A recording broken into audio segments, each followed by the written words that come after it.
ഇബ്നു ഹജർ പറയാണ്, അദ്ദേഹം ഫത്ഹുൽ ബാരി എഴുതിയല്ലോ ബുഖാരിയുടെ ശറഹ്, അതിന്റെ മുഖദ്ദിമയിൽ ആമുഖത്തിൽ പറയാണ്, ഖദിസ്തദ്റക ദാറഖുതനി അലൽ ബുഖാരി വ മുസ്ലിം അഹാദീസ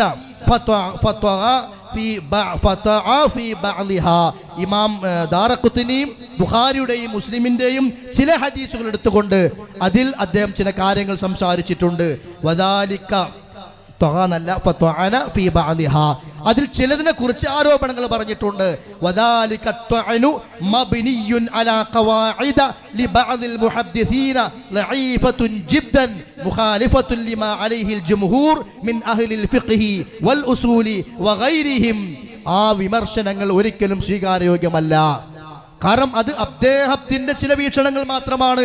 ഒരു ഹദീസ് സ്വഹീഹാകുവാനും ചില ആളുകളെ കുറിച്ച് അദ്ദേഹത്തിന്റെ സ്വീകാര്യതയെ അംഗീകരിക്കുവാനും ലോകത്തെ ഉലമാക്കൾ എടുത്ത ചില തീരുമാനങ്ങളും ചില ലബുത്തുകളും വ്യവസ്ഥകളുമുണ്ട്. ആ വ്യവസ്ഥയ്ക്ക് എതിരാണ് ദാറഖുത്നി പറഞ്ഞത്. ഇത് പ്രത്യേകം പറയാൻ കാരണം ചില ആളുകളൊക്കെ ഇപ്പൊ ചോദിക്കാറുണ്ട്, ഇമാം ദാറഖുത്നി ബുഖാരിന്റെ ഹദീസിനെ നിഷേധിച്ചിട്ടില്ലേ? നിഷേധിച്ചു എന്നല്ല, അദ്ദേഹം വിമർശിച്ചിട്ടുണ്ട്. ഇന്ന് പച്ചയായ നിഷേധമാണ്. അൽ ഇൽസാമാത്തു വത്തതബ്ബു എന്ന് പറയുന്ന കിതാബുണ്ട്, അത് 2 വാള്യങ്ങളിലാണ്. അതിൽ ഇമാം ദാറഖുത്നി അത് വിശദീകരിക്കുന്നുമുണ്ട്. എന്നാൽ ഈ പറഞ്ഞ ശേഷം ഇമാം ഇബ്നു ഹജർ പറയാണ്, ദാറഖുത്നിയുടെ വിമർശനങ്ങൾ ലഈഫാണ്, ദുർബലമാണ്. ആ വിമർശനങ്ങൾ സ്വീകാര്യോഗ്യമല്ല.